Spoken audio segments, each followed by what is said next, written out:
Shalom, puji Tuhan, haleluya.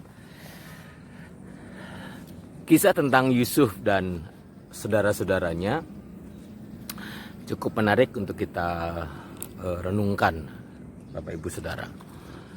Yusuf yang sedikit banyak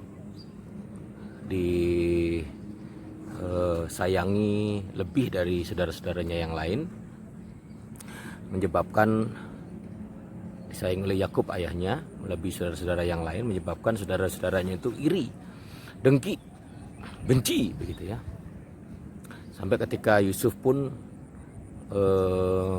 bermimpi, dan mimpi itu sebenarnya memang dari Tuhan, tapi tetap saja saudara-saudaranya menganggap remeh Yusuf pada waktu itu. Sampai ujung-ujungnya ketika Yusuf diminta oleh ayahnya menyusul saudara-saudaranya. Saudara baca dalam Kejadian pasal yang ke-37, Yusuf menyusul saudara-saudaranya yang sudah beberapa hari tidak pulang karena mengembalakan kambing domba. Dan saudara-saudaranya melihat Yusuf dari jauh, tanpa disadari saudara-saudaranya menganggap rendah Yusuf. Itu dia sang pemimpi. Dan ujungnya bukan hanya cuma menganggap rendah, tapi akhirnya melakukan kejahatan pada Yusuf pada waktu itu. Diawali dari iri dengki, dendam, terus kemudian menganggap rendah, dan akhirnya mengambil keputusan tindakan yang melanggar hukum, tindakan kejahatan. Tapi mereka tidak tahu bahwa menganggap rendah orang lain itu berakibat fatal dalam hidup mereka. Mereka tidak pernah tahu bahwa nantinya bahwa orang yang dianggap rendah itu akhirnya beberapa tahun kemudian menjadi orang hebat yang dapat menolong mereka. Nah, dari sini kita bisa ambil sebuah pelajaran, Bapak Ibu Saudara. Jangan pernah kita meremehkan orang lain, karena kita tidak pernah tahu masa depannya seperti apa nanti. Kita sudah merendahkan orang lain, meremehkan orang lain, iri dengki kepada orang lain, entah siapapun dia.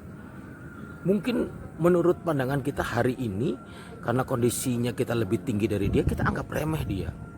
Tapi kita nggak pernah tahu nanti beberapa tahun kemudian, 4, 5 tahun, 10 tahun kemudian, nggak pernah tahu bahwa akhirnya orang yang kita remehkan itu bisa menjadi orang yang jauh lebih besar, bahkan bisa menolong kita.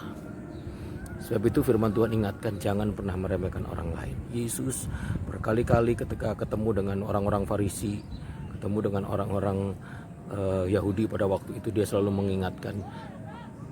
Bahkan dia berikan perumpamaan untuk mengingatkan orang-orang Farisi supaya tidak meremehkan orang lain, meninggikan diri dan meremehkan orang lain. Lukas pasal yang ke berapa itu ya?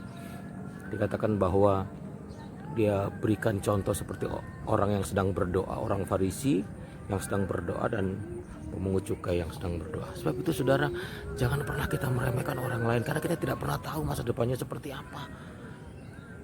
Sebab itu Tuhan tidak suka dengan orang yang meninggikan diri, menyombongkan diri, menganggap rendah orang lain. Hari ini pesan Tuhan hari ini mengingatkan kita, jangan pernah meremehkan orang lain, karena kita tidak pernah tahu akhir hidupnya seperti apa. Sebab itu mari kita tetap koreksi diri, menjadi pribadi yang tetap mengandalkan Tuhan, tetap berharap kepada Tuhan, tetap memuliakan Tuhan dalam segala hal. Puji Tuhan, Tuhan Yesus memberkati kita semua. Haleluya.